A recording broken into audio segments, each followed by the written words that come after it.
Alors, frères et sœurs, comme dans chaque rencontre de Jésus avec une personne dans l'Évangile, eh bien, il y a trois moments. Il y a avant la rencontre elle-même, et puis après.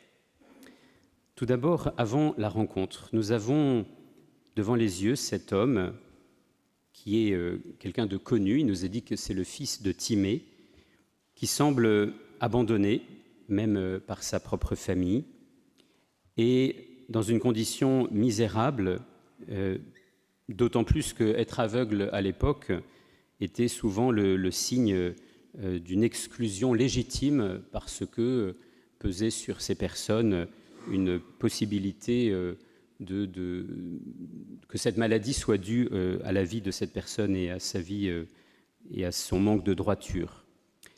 Cet homme est en dehors de la ville, ce qui est aussi un signe de cette exclusion qu'il subit malheureusement.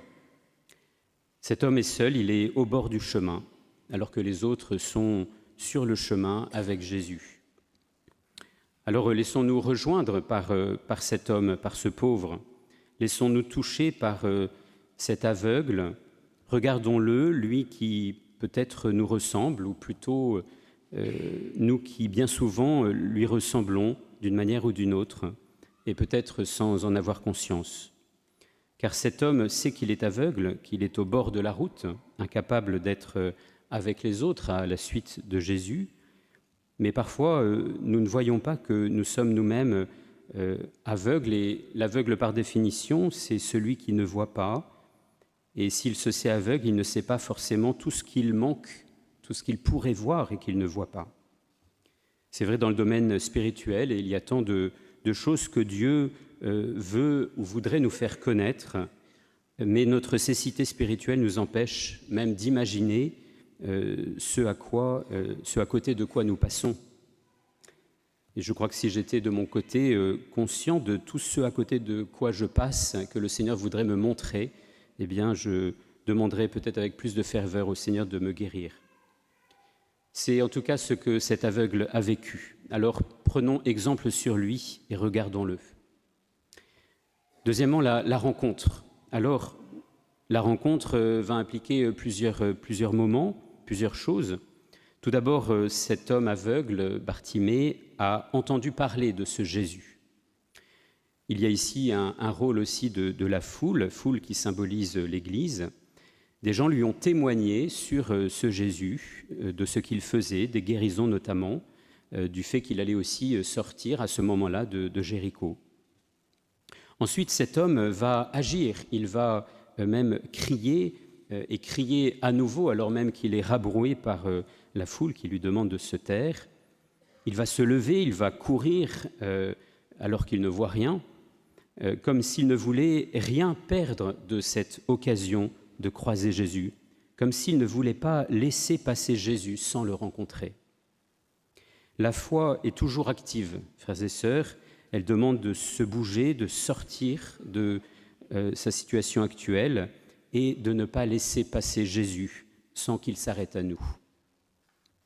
Ensuite, cet aveugle s'adresse à Jésus avec des mots très forts. Quand il dit « Fils de David », Jésus, Fils de David, c'est une confession messianique. Cela veut dire que cet homme attendait le Messie. Il a foi en cette foi juive de son époque. Et il rajoute Jésus qui veut dire sauveur. Et c'est très important, bien évidemment, cet homme a déjà la foi. Il sait que le Messie doit venir. Et il voit en ce Jésus dont il entend parler un sauveur.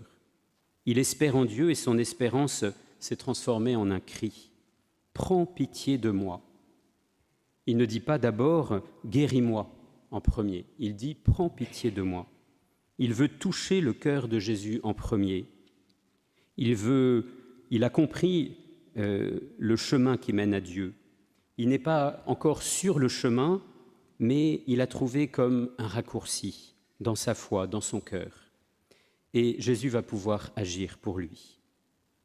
Enfin, cet homme lâche tout. Il lâche tout ce qu'il a, son manteau, son incapacité à courir sans risquer de tomber puisqu'il est aveugle.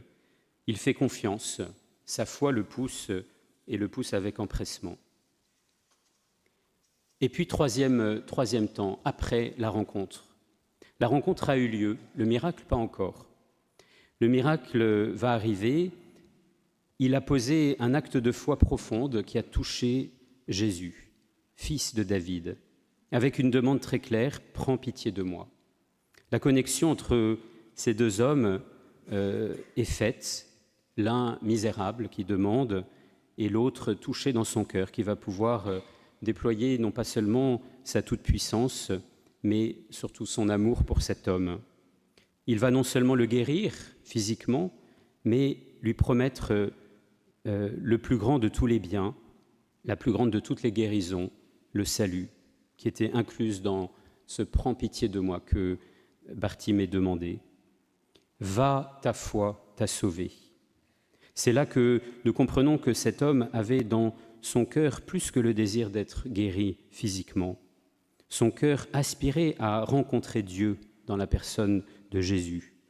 Et il a été exaucé, à la fois guéri et sauvé du péché. Le voilà debout. Il peut marcher à la suite de Jésus avec cette foule. Il fait partie de l'Église.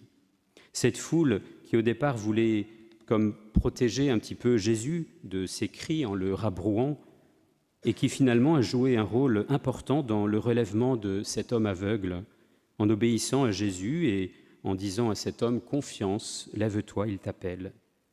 Cette foule, c'est l'Église, avec ses ambivalences, qui semble vouloir faire écran au départ, et puis qui finalement joue un rôle déterminant pour cet homme qui n'aurait pas entendu parler de Jésus sans elle. Et Jésus a aussi voulu toucher cette foule en guérissant Bartimée. C'est aussi pour cette foule que Jésus s'est arrêté pour faire ce miracle. Jésus veut déjà bâtir son Église et toutes les grâces qu'il donne à chacun sont aussi pour nous tous son corps, son Église. Saint François de Sales disait « J'aime mieux être faible que fort devant Dieu, parce que les forts, il les prend par la main, alors que les faibles, il les prend dans ses bras. » C'est bien ce qu'a fait Jésus pour cet aveugle qui maintenant appartient à Jésus et le suit sur la route. Frères et sœurs, retenons de cet évangile que dans nos demandes de prière, s'il est important de nommer les grâces que nous demandons, il est encore plus important de vouloir rencontrer personnellement, profondément, celui qui les dispense. Nous ne faisons pas que prendre la main du Christ, mais sautons dans ses bras, en bondissant intérieurement, comme l'a fait Bartimée, qui pourtant ne voyait rien. Même sans voir ce que Dieu nous réserve, courons à lui dans chacune de nos demandes et attendons de lui plus que nous n'osons lui demander, car il peut tout et il veut nous donner beaucoup plus que ce que nous pouvons imaginer et espérer. Alors prions cet homme Bartimée, qui est actuellement au ciel, de nous donner cette audace de demander plus par notre amour que ce que notre intelligence demande raisonnablement. Amen.